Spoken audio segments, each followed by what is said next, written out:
Hello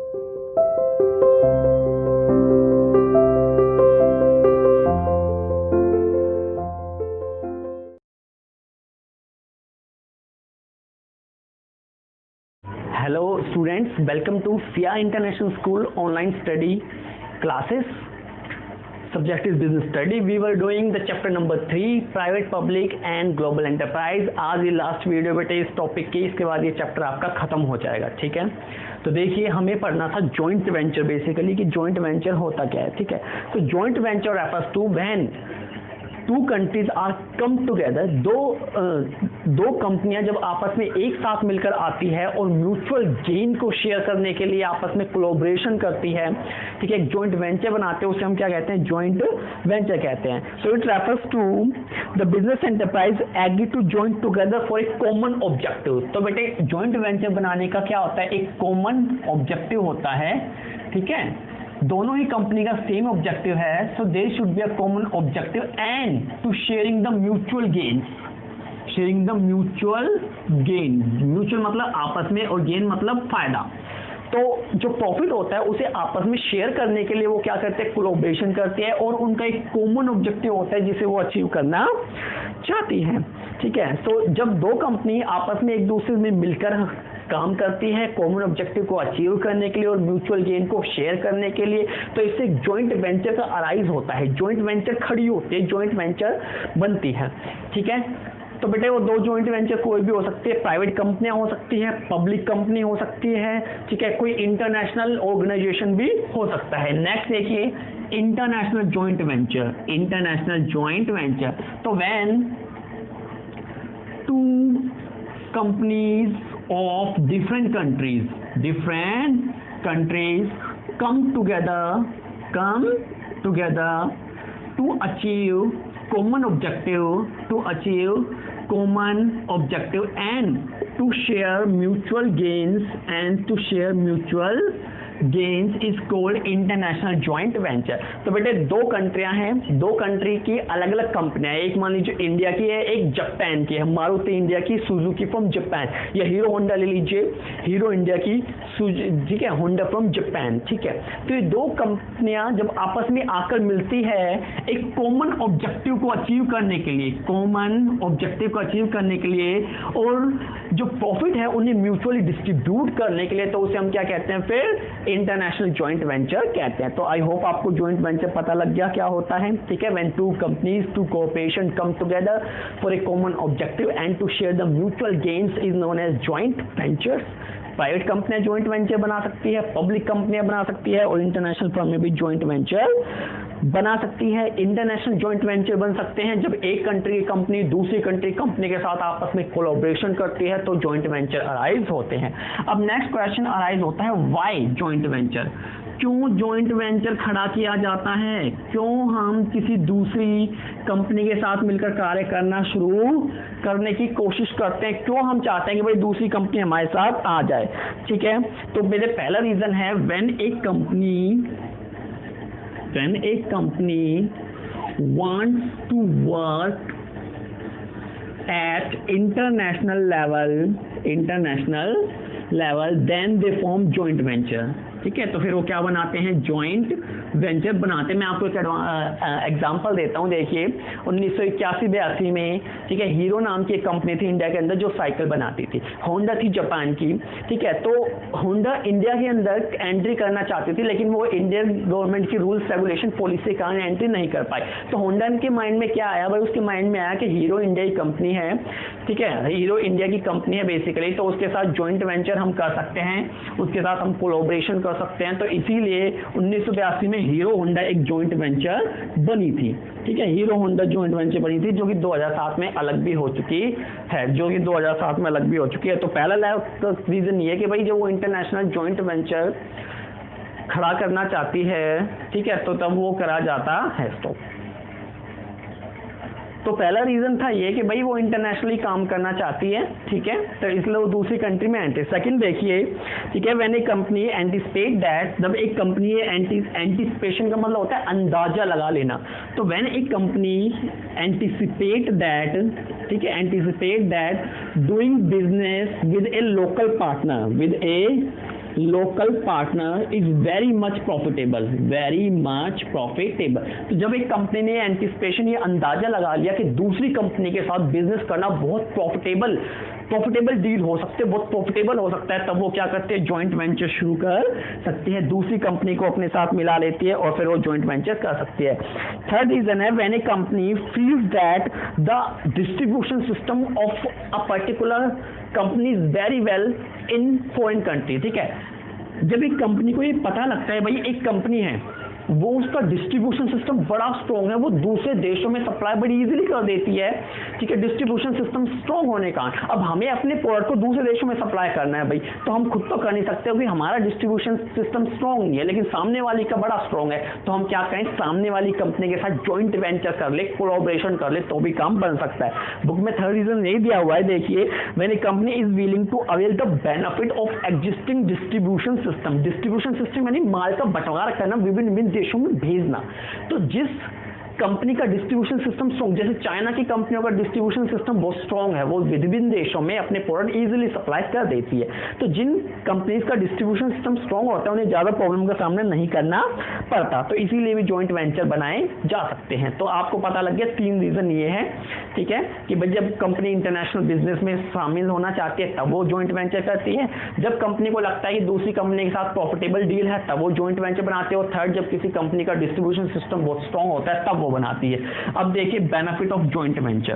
पहला benefit है easy entry in overseas market, यानी जो फॉरेन मार्केट, देखिए मैंने बताया हीरो होंडा का एग्जांपल दिया, होंडा को इंडिया में एंट्री करना बड़ा मुश्किल हो रहा था क्योंकि उस समय जो गवर्नमेंट थी वो उन्हें अलाउ नहीं कर रही थी, तो उन्होंने क्या किया, हीरो के साथ डील कर ली भाई, हीरो के साथ जॉइंट वेंचर बैठा लिया, और जॉइंट वेंचर करने के बाद वो इंडिया में इजीली एंट्री कर गए।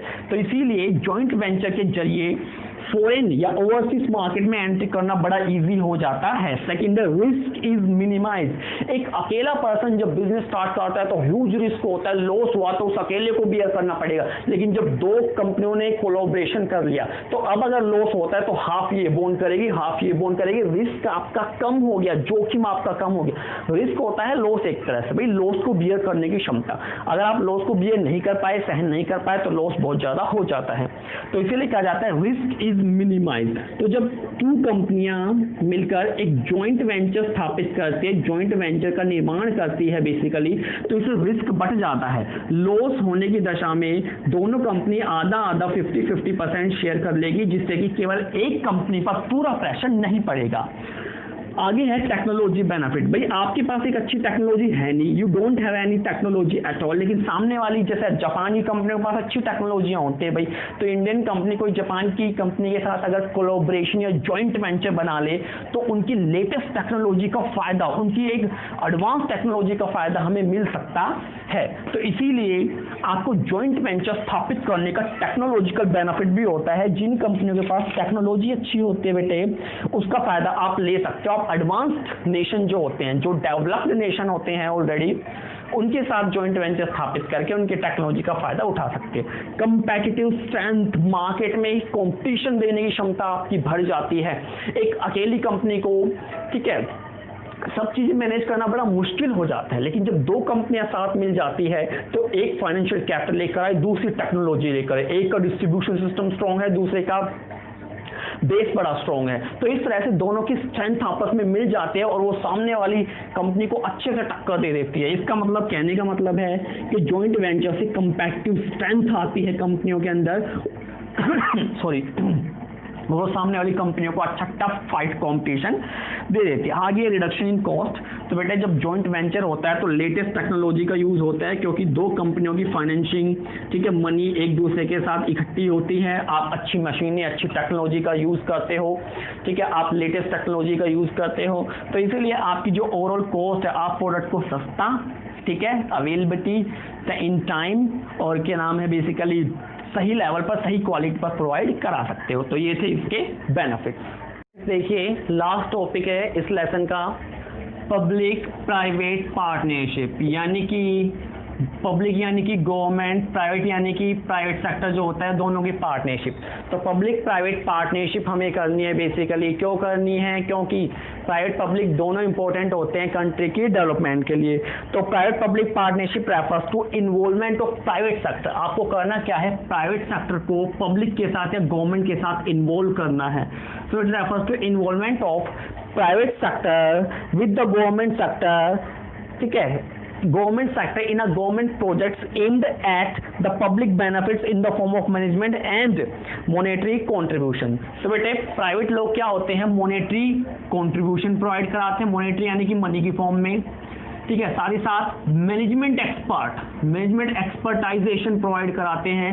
किसको? गवर्नमेंट को। किसमें? गवर्नमेंट के प्रोजेक्ट्स में, गवर्नमेंट के प्रोजेक्ट में। तो बेसिकली होता क्या है? Public private partnership refers to the involvement of private sector into the government projects which is aimed for the public benefit. क्यों किया जाता है? For the public benefit by using the management expertise and monetary contribution. जब government के पास इतना रुपया नहीं हो पाता, मनी अवेलेबल नहीं होती, तो वो प्राइवेट सेक्टर के लोगों को शामिल कर लेती है। प्राइवेट सेक्टर को लोगों को शामिल करने से उन्हें मॉनेटरी कंट्रीब्यूशन तो मिलता ही है, साथ ही साथ मैनेजमेंट एक्सपर्टाइजेशन भी हासिल हो जाती है, जिससे गवर्नमेंट प्रोजेक्ट्स को अचीव करना काफी इजी हो जाता है। ठीक है, ये देखिए, इसे हम एक डायग्राम से समझते हैं। ये है एक गवर्नमेंट सेक्टर और ये है एक प्राइवेट सेक्टर, जहां दोनों का इंटरेस्ट कॉमन होता है। ठीक है, ये आपका क्या बन जाता है? PPP, the private public partnership. ठीक है, ये दोनों का जो कॉमन इंटरेस्ट होता है ना, ये क्या बन जाता है? पीपीपी, तो private public partnership, private public partnership ये आपका बन जाता है। So PPP is the long term partnership. ये एक लॉन्ग टर्म पार्टनरशिप होते हैं between private sector and the government sector. दोनों के बीच एक लॉन्ग टर्म पार्टनरशिप होती है, ठीक है, जिससे कि वो अपने बिजनेस को स्टार्ट करते हैं। ठीक है, इसमें देखिए फाइनेंसिंग, रुपए का अरेंजमेंट दोनों मिलकर करते हैं। ठीक है, डिजाइनिंग, जो इंफ्रास्ट्रक्चर होता है उसे डिजाइन किया जाता है। रोड्स हो गए, पुल्स हो गए, डैम्स हो गए, ब्रिजेस हो गए, ठीक है, इन सबको डिजाइनिंग वगैरह की जाती है, इनकी अच्छे से implementation of plan, infrastructure, facility, इन दोनों में, इन सभी में पब्लिक प्राइवेट पार्टनरशिप दोनों एक साथ आकर आती है। ठीक है, तो जहाँ बहुत ह्यूज प्रोजेक्ट्स लगाती है गवर्नमेंट, वहां पर प्राइवेट लोगों की पार्टनरशिप लेना जरूरी होता है, ताकि उन्हें रुपए भी मिल सके और जो प्राइवेट लोगों का मैनेजमेंट एक्सपर्टाइजेशन होता है वो भी उन्हें हासिल हो सके। सिंस 1990 के बाद देखिए, इंडिया में तो है ही, साथ ही साथ ग्लोबली भी पीपीपी यानी प्राइवेट पब्लिक पार्टनरशिप का जो रुझान है, जो इंटरेस्ट है, वो काफी बड़ा है। विदेशों में भी अब होते क्या है, गवर्नमेंट और प्राइवेट लोग आपस में मिलकर पार्टनरशिप करते हैं और फिर आगे काम करते हैं। जैसे गवर्नमेंट को एक पुल या रोड ब्रिजेस बनाना है, ठीक है, तो गवर्नमेंट करती क्या है? बेसिकली प्राइवेट लोगों को क्या देती है?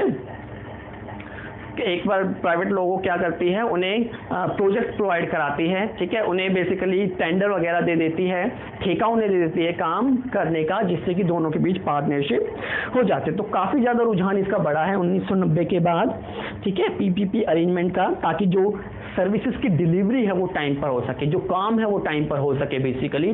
ठीक है, अब एरिया देखिए जहां पर ये दोनों साथ आते हैं। ट्रांसपोर्टेशन मैंने बताया, रोड, पुल्स, ब्रिजेस, ठीक है, रेलवेज, इन सब में पब्लिक प्राइवेट पार्टनरशिप। रेलवे का एग्जांपल देखिए, आईआरसीटीसी एक प्राइवेट फर्म है, अब वो निजी कंपनी है, अब वो देखिए 150 ट्रेनें भारत में चलाने जा रही है। ये भी एक प्राइवेट पब्लिक पार्टनरशिप का एग्जांपल है रेलवे का। ठीक है, इसके बाद आता है एजुकेशन। एजुकेशन देखिए, गवर्नमेंट स्कूल भी है, प्राइवेट स्कूल्स भी होते हैं। इसके बाद है हेल्थ केयर यानी हॉस्पिटल। फिर वेस्ट मैनेजमेंट आता है। वेस्ट मैनेजमेंट में हम क्या होते हैं? एनर्जी, ठीक है, जो वेस्ट होता है उसे कलेक्ट करते हैं, उसे एनर्जी का निर्माण करते हैं। वाटर आ गया, ठीक है, वाटर में कलेक्शन और उसका ट्रीटमेंट और डिस्ट्रीब्यूशन किया जाता है। तो इन जगह पर यानी कि ट्रांसपोर्टेशन हो गया, एजुकेशन हो गया, ठीक है, हेल्थ केयर हो गई, वेस्ट हो गई, वाटर हो गई, इन सब में प्राइवेट पब्लिक पार्टनरशिप को इंक्लूड किया जाता है। फीचर्स देख लीजिए, PPP private public partnership are high priority government plan project, यानी गवर्नमेंट के जो हाई प्रायोरिटी प्लान प्रोजेक्ट होते हैं उसमें हम प्राइवेट पब्लिक पार्टनरशिप को शामिल करते हैं। Second, private public partnership is main objective is to combine skills, expertise and experience, यानी इनका मेन उद्देश्य होता है एक्सपर्टाइज का यूज करे, ऑब्जेक्टिव को अचीव करने के लिए उनकी स्किल्स का यूज करे, एक्सपीरियंस का यूज किया जाए, ताकि पूरा काम अच्छे ढंग से हो सके। थर्ड देखिए, private public partnership are all government ठीक है, to overcome their budget and borrowing constraint. तो बेटे बजट इतना नहीं होता गवर्नमेंट के पास, इसीलिए उन्हें प्राइवेट लोगों का सहारा लेना पड़ता है। साथ ही साथ अपनी बोरोइंग रिक्वायरमेंट को कम करने के लिए अगर सारा काम खुद करेंगे तो उन्हें उधार लेना पड़ेगा दूसरों से, ठीक है, फाइनेंशियल इंस्टीट्यूशन या आरबीआई से उधार लेना पड़ेगा। तो अपनी बोरोइंग रिक्वायरमेंट को रिड्यूस करने के लिए भी ये क्या करते हैं, प्राइवेट पब्लिक पार्टनरशिप बनाते हैं। PPP aimed at public benefit, तो पीपीपी का मेन एम पब्लिक बेनिफिट ही होता है, लोगों की भलाई करना होता है। पीपीपी आर फास्ट इम्प्लीमेंटेशन, जो पीपीज होती है इसमें फास्ट इम्प्लीमेंटेशन होता है, ठीक है, बहुत जल्दी काम होता है बेटे, इनके जरिए जल्दी से रोड पुल ब्रिजेस आपके बनाए जाते। PPP divide the risk between public and private, जो रिस्क होता है वो बट जाता है दोनों ही सेक्टर के बीच, प्राइवेट और पब्लिक सेक्टर के बीच रिस्क बच जाता है। The government accountable for the cost and quality, और जो इनकी कॉस्ट जैसे रोड्स पुल्स ब्रिजेस जो भी बने उसके लिए अकाउंटेबिलिटी यानी कि जवाबदेही किसकी होती है, गवर्नमेंट की होती है, ठीक है। तो जो अकाउंटेबल होता है कौन होता है, वो गवर्नमेंट ही होती है, ठीक है, गवर्नमेंट को ही आगे जवाब देना होता है, प्राइवेट सेक्टर उसके लिए रिस्पॉन्सिबल नहीं होता। गवर्नमेंट ने तो प्राइवेट सेक्टर की केवल पार्टनरशिप ली है, थोड़ी बहुत उनका स्किल, उनका एक्सपर्टाइज, ठीक है, उनके एक्सपीरियंस का यूज किया है, ठीक है। इसीलिए जो पूरी तरह से अकाउंटेबल या जवाबदेही बनती है वो किसकी बनती है, गवर्नमेंट की ही बनती है। और लास्ट पॉइंट है बेटे, the government remain actively involve through the life of the project, जब तक वो प्रोजेक्ट पूरा नहीं हो जाए, जब तक बेसिकली आपका रोड, डैम्स, पुल्स, bridges, infrastructure, water plantation, water dams पूरे नहीं हो जाए, तब तक गवर्नमेंट इन्वॉल्व उसके अंदर रहती है, एक्टिवली वो उसके अंदर पार्टिसिपेट करती है। तो ये था public private partnership. The lesson has been finished. Next unit में हम 4th लेसन लेकर आएंगे। Thank you very much.